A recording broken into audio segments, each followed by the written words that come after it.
함께 읽겠습니다. 다윗이 이르기를 이스라엘 하나님 여호와께서 평강을 그의 백성에게 주시고 예루살렘에 영원히 거하시나니 아멘. 예, 기도하겠습니다. 하나님 아버지, 오늘도 복된 하루를 우리가 살아가며 무엇보다 주님의 놀라우신 그 은혜 가운데 살아가는 우리 믿음의 백성들이 되기를 축원합니다. 우리의 삶을 다하여 우리의 생명을 다하여 주님의 복음과 주님의 그 나라를 위하여 쓰임 받는 우리 모든 믿음의 백성들 되게 도와 주옵소서. 주께서 허락하신 귀한 하루도 또 우리가 살게 하시는 귀한 하루도 하나님 앞에 가치 있고 의미 있고 또 영광을 돌리며 또 복음을 전하고 삶을 다하여 살아가는 그런 은혜가 있게 하여 주옵소서. 하나님 원컨대 우리 인간의 욕심이나 또 인간의 어떤 그 판단으로 하나님의 영광을 가리지 않게 하여 주시고 늘 하나님 기뻐하시는 그 자리에 있도록 우리의 생명과 삶을 붙들어 주옵소서.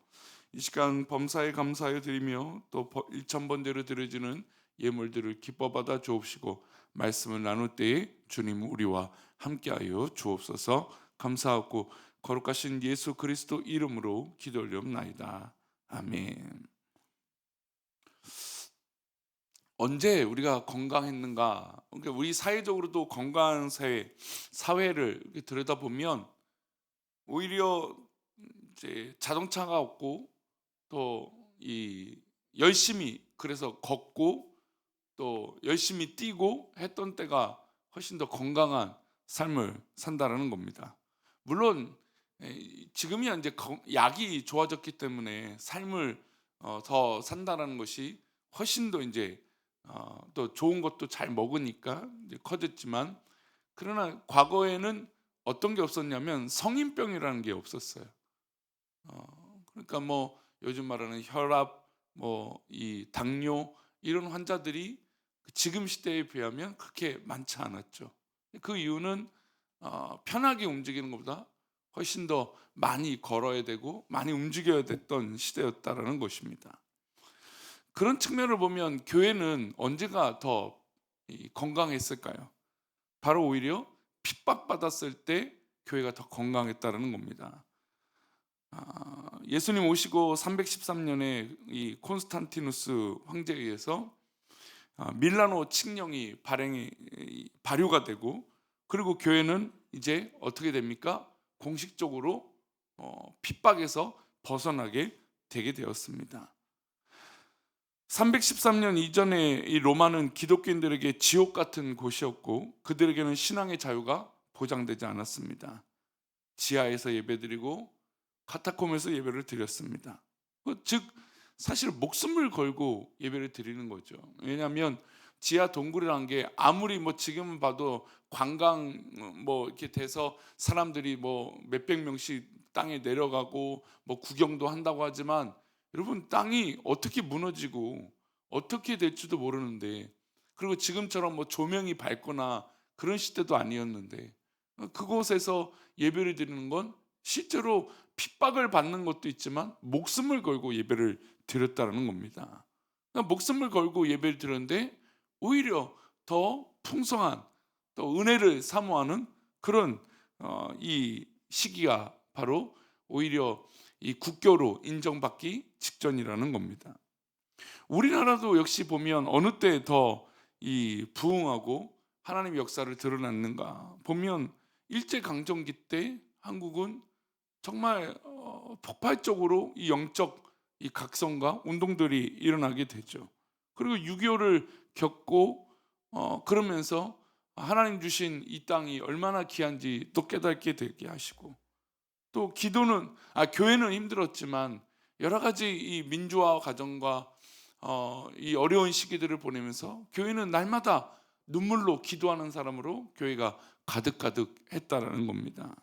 그러니 교회가 우리 한국 교회를 보더라도 더욱더 건강하고 더욱더 하나님 앞에 뭔가 살아 있었던 때는 핍박이 있었을 때라는 겁니다. 우리 신앙들을 각자 점검할 때도 보면 우리가 하나님 앞에 간절하게 매달려 기도하는 때를 돌아보면 어느 때인가요? 우리에게 뭔가 어려움이 발생했을 때죠. 물론 뭐 그렇다고 해서 하나님이 우리에게 일부러 물론 우리에게 뭐 연단과 우리에게 시험을 하시기 위해서 어려움을 주시기도 하지만 그것이 마치 목적이 돼서 우리를 괴롭게 하시기 위해서 고난을 주시는 것은 아닙니다.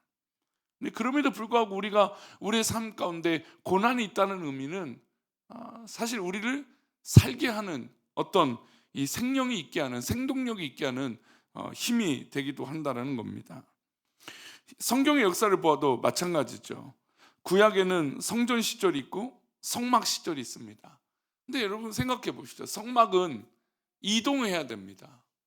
그리고 레인들이 직접 그것을 다 일일이 걷어들이고 메고 또 함께 그렇게 해야 됩니다. 그러니까 성전이 시대되면 이 성전은 이제 고정이 되게 됐고 그 이전에 수고했던 그 모든 것들을 이제는 아주 편리하게 그리고 또 화려하게 바뀌게 됩니다. 솔로몬이 성전을 지어서 하나님께 봉헌하고 난 이후부터 어떻게 됐을까요? 오히려 이스라엘 민족의 타락이 더 가속화가 된 것을 볼 수 있습니다. 다윗이 그렇게 사모하고 나는 이렇게 좋은 궁에 거느리고 있는데 하나님의 이 개는 저렇게 천막이나 저렇게 저런 곳에 있는 것이 마음이 아파서 성전을 지어야겠다라고 하는 이 순수한 마음에서 벗어나 오히려 타락의 길을 걸어가게 됐다는 겁니다.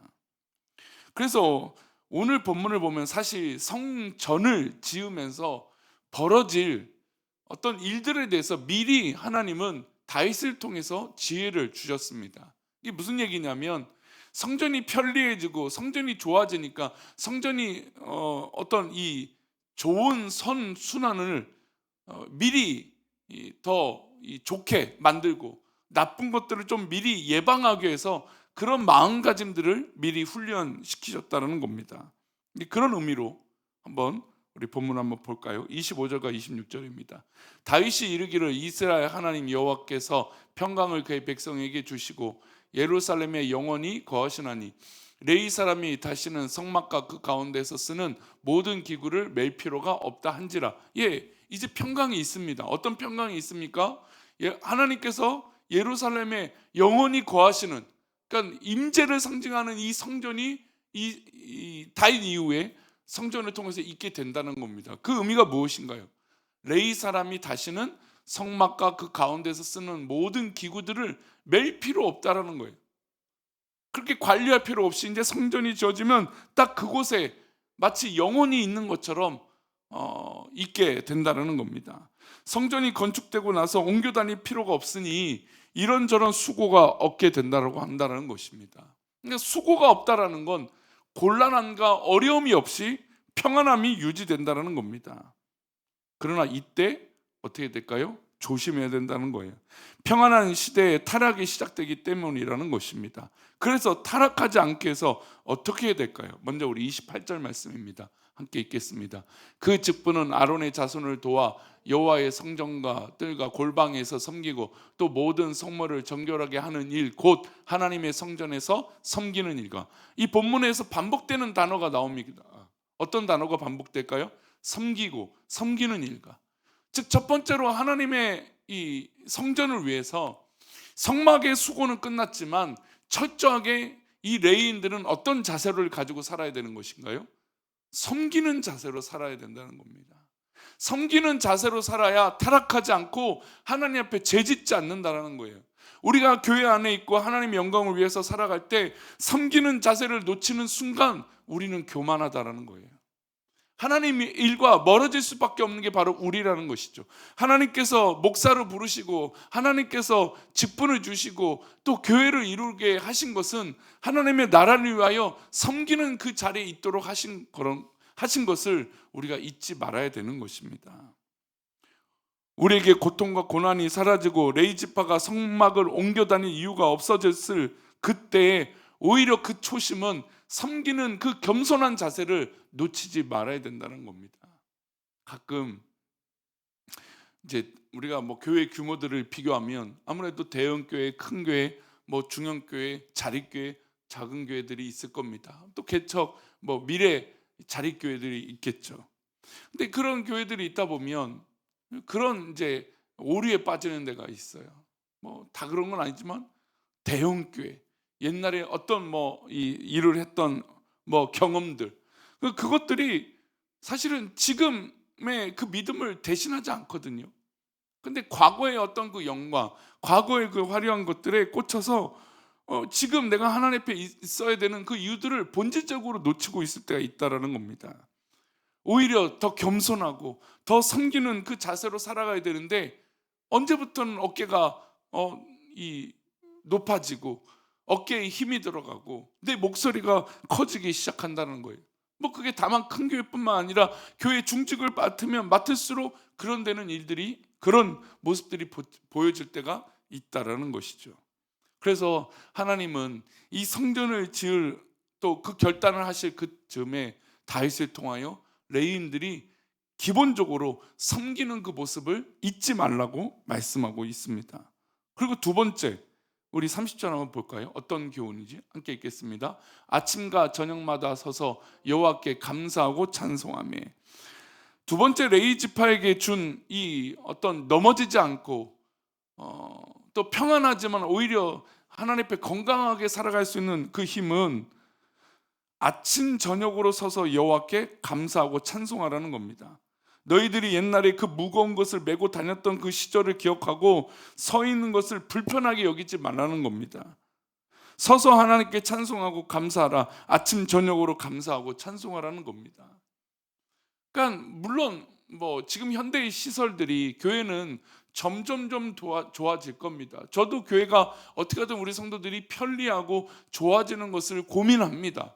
하지만 편리하고 좋아지는 것의 고민은 하나님 앞에 내 몸도 어떻게 됩니까? 편안하니까 그냥 내 마음도 그냥 편안한 그대로 멈춰져 있을 때가 있다라는 거예요. 그리고 감사하지 못할 때가 있다라는 겁니다.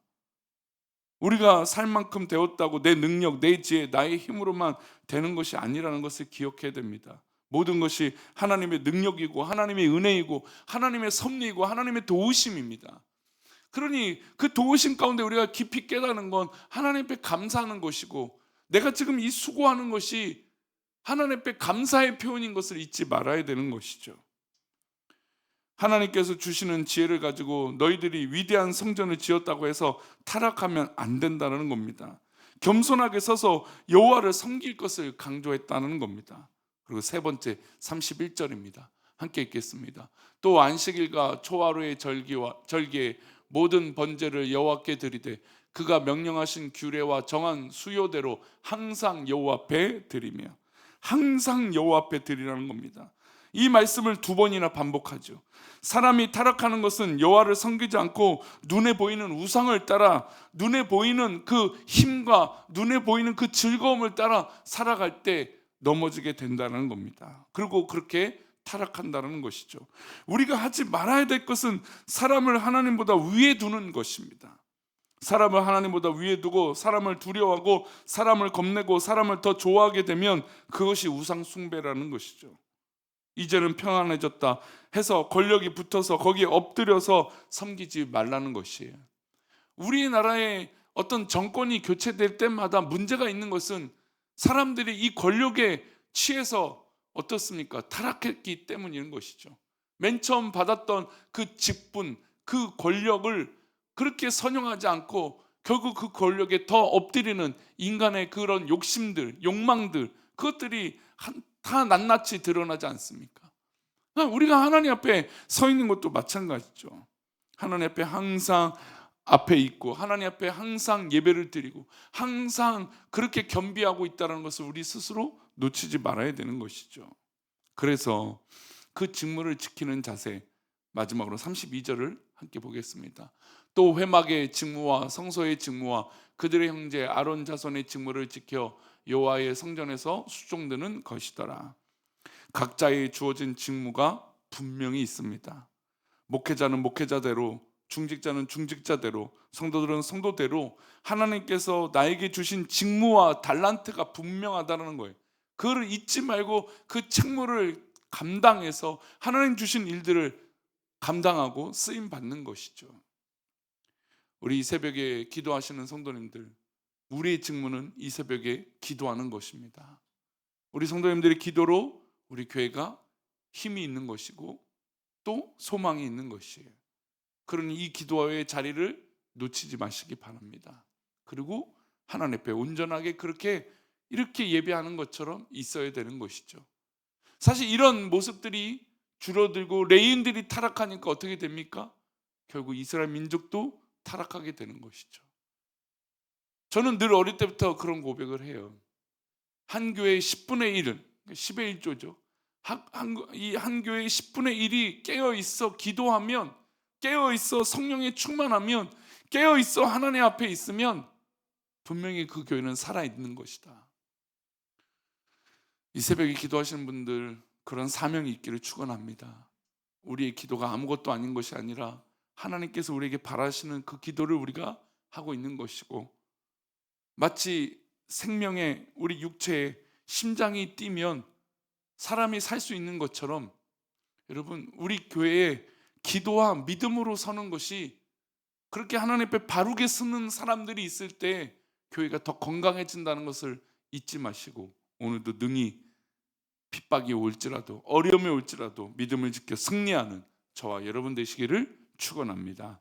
기도하겠습니다. 하나님, 오늘 하루도 우리가 우리 주어진 삶을 하나님 앞에 올려드리며 그 믿음으로 살아가는 결단과 각오와 그런 열심이 있게 하여 주옵소서. 지금 나에게 주어진 이 평안함이 나에게 독이 되지 않게 하시고 감사가 되게 하시고, 항상 하나님 앞에 평안함을 강구하는 것이 우선이 아니라 하나님 앞에 바르게 서 있는 것을 강구하는 우리들이 되게 도와 주옵소서. 우리 귀한 믿음의 백성들이 하나님 부르심에 그렇게 반응하고 순응하고 오늘 하루도 그렇게 의미 있게 살게 하여 주옵소서.